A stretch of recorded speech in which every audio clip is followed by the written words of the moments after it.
ہمارا یہ اعتقاد اور عقیدہ ہے کہ خدا کی مشیت اور ارادہ یہ ٹھہرا،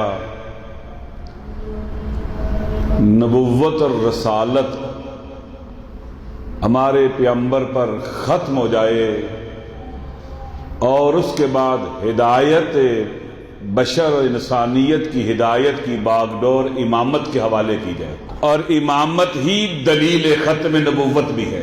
غدیر میں اعلان ہوا کہ اللہ نے اپنے نبی سے کہا تجھ پر تیرے رب کی طرف سے جو نازل ہوئے وہ پہنچا دے، اگر تو نے یہ کام نہ کیا تو کار رسالت انجام ہی نہیں دیا۔ اس لیے کہ تیرے بعد امت کو ہادی چاہیے، پیشوا چاہیے، کشتی بشریت کے لیے نہ خدا چاہیے جو اسے سائر نجات تک لے جائے۔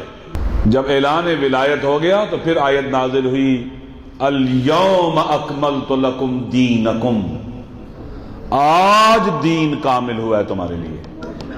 یعنی دین میں اگر امامت اور ولایت نہ ہو تو وہ کامل نہیں ہے، اور آج کے دن میں نے تمہارے لیے اپنی نعمتوں کو تمام کیا ہے۔ یعنی اگر ساری کائنات میں پائی جانے والی نعمتیں ہوں لیکن امامت اور ولایت کی نعمت نہ ہو تو وہ نعمتیں بھی ناقص ہیں، تمام نہیں ہیں۔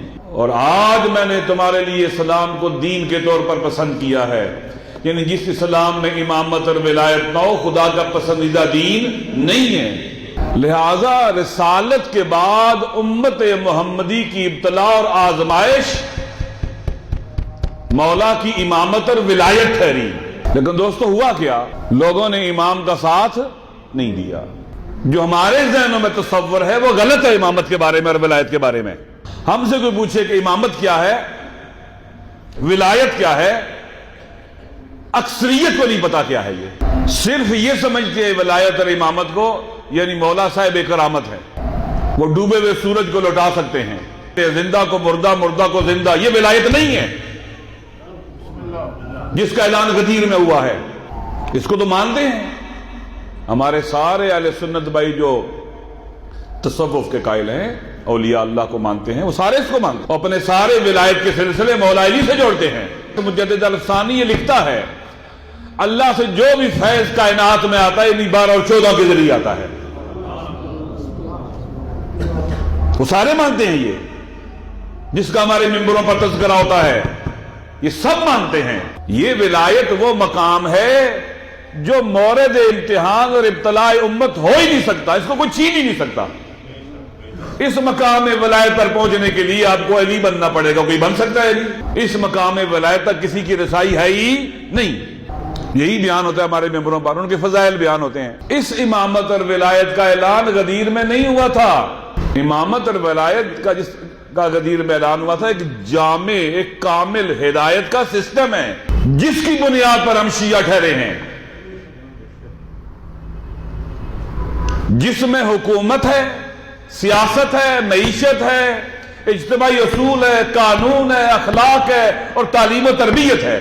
جب ہم کہتے ہیں امامت اور ولایت یعنی آل محمد کا سیاسی نظام، آل محمد کا معاشی نظام، آل محمد کا سماجی نظام، آل محمد کا قانون اور حقوق کا نظام، آل محمد کا اخلاقی نظام اور آل محمد کا تعلیم و تربیت کا نظام، جس کو نہیں مانا دنیا والوں نے۔ آل محمد کا معاشی نظام کیا ہے جس کو ٹھکرایا دنیا والوں نے؟ انہیں امیر شام کا معاشی نظام پسند آیا، انہیں امیر شام کا سیاسی نظام پسند آیا، مولا علی کو نہیں مانا انہوں نے۔ کبھی سنا ہے اپنے ممبروں سے آل محمد کے سیاسی اصول کیا ہیں؟ آل محمد کا سیاسی فلسفہ کیا ہے؟ آل محمد کا پولیٹیکل ویژن کیا ہے؟ آل محمد کی پولیٹیکل سائنس کیا ہے؟ لیکن پتہ ہوگا تو پھر نہ، نہیں پتہ ہے۔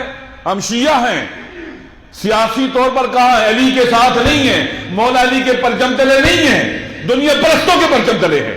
امام نے کہا ان نو کے نظر پر قرآن لے کے فتنہ ہے، کہا مولا علی کو واپس بلاؤ، مولا کے اس طرح کریں تو ہم آپ کو ماریں گے۔ یہ لوگ تھے، ان کے ذریعے عدل نافذ ہو سکتا ہے زمین پر، اللہ کی زمین پر، ان کے ذریعے ظالموں کو صفحہ اسکی سے مٹایا جا سکتا ہے ان لوگوں کے ذریعے جو اتنے سادہ، بے وقوف اور احمق ہوں۔ امام کے میں قرآن ناطق ہوں، قرآن میں حقیقت قرآن ہوں، دھوکے میں نہ ہو۔ ہاتھ کھول کے نماز پڑھ لینے سے علی کا شیعہ نہیں بنتا۔ لوگ ہاتھ کھول کے نماز پڑھنے کے لیے تیار تھے، سورج غروب ہو جائے اندھیرا ہو جائے روزہ کھولنے کے لیے تیار تھے، حج میں طواف النساء کرنے کے لیے تیار تھے، لیکن آل محمد کی امامت اور ولایت کا ساتھ دینے کے لیے تیار نہیں تھے۔ لہذا ائمہ کے ساتھ جو ہوا آپ نے دیکھا،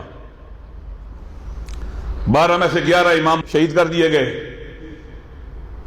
جو امامت کرنے آئے تھے وہ مسجد میں بیٹھ کر درس پڑھاتے رہے، منبر پر وہ بیٹھ کے مسجد رسول پر، جن کو تیمم کا مسئلہ نہیں پتا تھا، جن کو میت کی جدہ کے ارث کا مسئلہ پتا نہیں تھا، شراب پینے والے آ گئے، یہ شرابی منظور تھے انہیں، لیکن اہل بیت رسول کی حکومت اور حکمرانی نے قبول نہیں کی۔ ہمارے 12 میں سے 11 امام مظلومی سے مارے گئے، ان کی ظاہری ایج کم ہوتی چلی گئی، 63-64 سال کا امام بھی شہید ہے، 25 سال کا امام بھی شہید ہے۔ 12ویں امام جب اس دنیا میں تشریف لائے، شیعہ تیار نہیں تھے، آمادہ نہیں تھے امام کا ساتھ دینے کے لیے۔ خدا متعال کی مشیت یہ ٹھہری کہ امام پردہ غیبت میں چلے جائیں، جب تک شیعہ تیار نہیں ہوتے۔ کس کے لیے تیار نہیں ہوتے؟ امام نے کیا کرنا ہے دنیا میں آ کر؟ 2 کام کرنے ہیں، ظلم مٹانا ہے اور اللہ کی ساری زمین پر حفاظ عدل کرنا ہے۔ ایسے شیعہ چاہیے جو بلا چون و چرا امام کی کیا کریں؟ اطاعت کریں۔ غیبت کس کے لیے ہے؟ تیاری کے لیے اور آمادگی کے لیے ہے۔ انتظار یعنی تیاری اور آمادگی کس کے لیے؟ ہم ایسے بنے کہ امام کی ظلم مٹانے کی تحریک کا بھی حصہ بنے، کہ پوری کائنات سے ظلم مٹانے میں امام کا ساتھ دیں اور دنیا میں عدل کے نفاذ میں بھی امام کے ساتھ کھڑے ہوں۔